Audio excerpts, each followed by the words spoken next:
আমরা খালি চোখে যা সবসময় দেখি তা কিন্তু সবসময় সত্যি হয় না। আর আমাদের চোখে দেখার বাইরেও এমন বহু কিছু থাকে যা সত্যি হিসেবে অগোচরে কাজ করে যায়।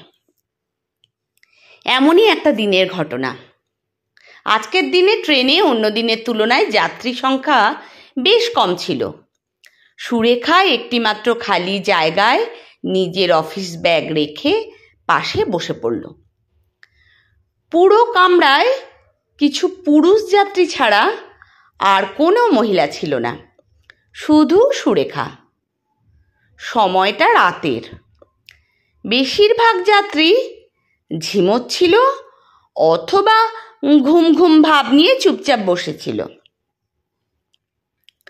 হঠাৎ ৩-৪ জন তৃতীয় লিঙ্গের মানুষ তালি বাজাতে বাজাতে কামরায় ঢুকলো। তারা পুরুষ যাত্রীদের কাছ থেকে ৫ টাকা ১০ টাকা করে চেয়ে নিচ্ছিল। কেউ কিছু না বলে টাকা দিয়ে দিল, কেউ বিরক্ত মুখে বলল, মাসি, রাতে অন্তত এই হপ্তা তোলাটা বন্ধ রাখো। তারা কিন্তু সুরেখার দিকে না গিয়ে সোজা সামনে এগিয়ে গেল। এরপর ট্রেন কিছুক্ষণ থেমে থাকলো। কিছু ছেলে উঠল এবং সামনের দিকে চলে গেল। সুরেখার গন্তব্য এখনো ১ ঘন্টা। তাদের মধ্যে ৪-৫ জন সুরেখার কাছে এসে দাঁড়ালো। একজন সুরেখাকে মাথা থেকে পা পর্যন্ত একবার দেখে বলল, ম্যাডাম, এই ব্যাগটা তুলে নিন। এই সিট বসার জন্য, মালপত্র রাখার জন্য না।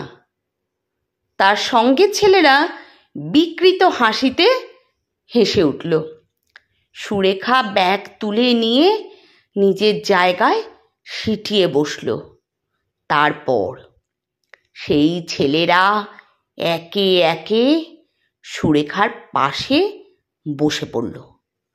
সুরেখা অসহায়ের মতো সামনে বসা ২-৩ জন পুরুষ যাত্রীর দিকে তাকালো, কিন্তু তারা এমন ভাব দেখাতে লাগলো যেন কিছুই দেখছে না, যেন সুরেখা বলে কেউ নেই।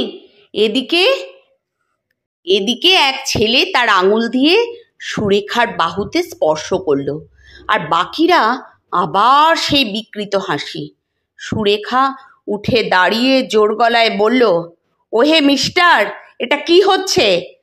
কিন্তু কামরার পুরুষ যাত্রীরা তখনও যেন অ্যালিস ইন ওয়ান্ডারল্যান্ডে ভ্রমণ করছিল। আরে ম্যাডাম তো রেগে গেলেন। আরে বসুন না, আপনার আর আমাদের গন্তব্য তো এখনো অনেকটা দূরে। ততক্ষণ আমরা আপনাকে একটু বিনোদন দেব। মুখ ভর্তি পানের দাগ, হলদেটে দাঁতের এক ছেলে সুরেখার হাত ধরে বলল। কামরার সমস্ত সিটে যেন পাথরের মূর্তির মতো লোকজন বসেছিল। কেউ কিচ্ছু বলল না। এদিকে সেই তৃতীয় লিঙ্গের মানুষরা সুরেখার গলা শুনে আবার ফিরে এলো। তুই কিরে বিনোদন দিবি? আয়, আমরাই তোর বিনোদন করি। সাবানা, লেহেঙ্গা তুলে এই চিকনাটাকে লেহেঙ্গার নিচে ঢুকিয়ে দে। আয় হায়, মুখটা তো দেখ, এমন মুখে কুর্তিও চাটে না রে। গায়ে যে কি যৌবন চড়েছে। জুলি, তোর কাজ শুরু কর, এদের পুরো মজাটা বের করে দে।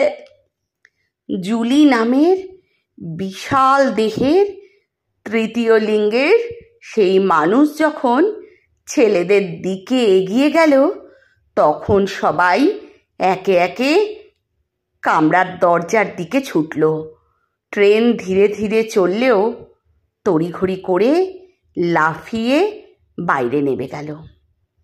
সত্যি যা পুরুষ হিসেবে আমরা যাদের চিনি বা জানি তাদের দেখুন, আর যাদেরকে আমরা তথাকথিত খারাপ মানুষ, ঘৃণার চোখে দেখি তাদের দেখুন।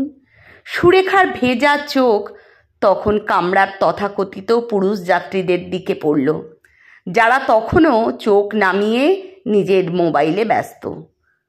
আর যাদের সবাই তুচ্ছ ভাবে, সেই সত্যিকারের পুরুষরা তালি বাজাতে বাজাতে অন্য কামরার দিকে এগিয়ে যাচ্ছিল। সত্যি এত সুন্দর একটা গল্প আবার মনকে নাড়া দিল। আমি গল্পটা পড়ছি আর ভাবছি, না জানি আপনাদের কেমন লাগবে। যদি সত্যিই পড়ে থাকেন একটা লাইক কমেন্ট করবেন। গল্পটা ভালো লাগলো কি না আর আমার বলাটা কেমন লাগলো মতামত দেবেন কিন্তু অবশ্যই, আর চ্যানেলটা সাবস্ক্রাইব করবেন প্লিজ।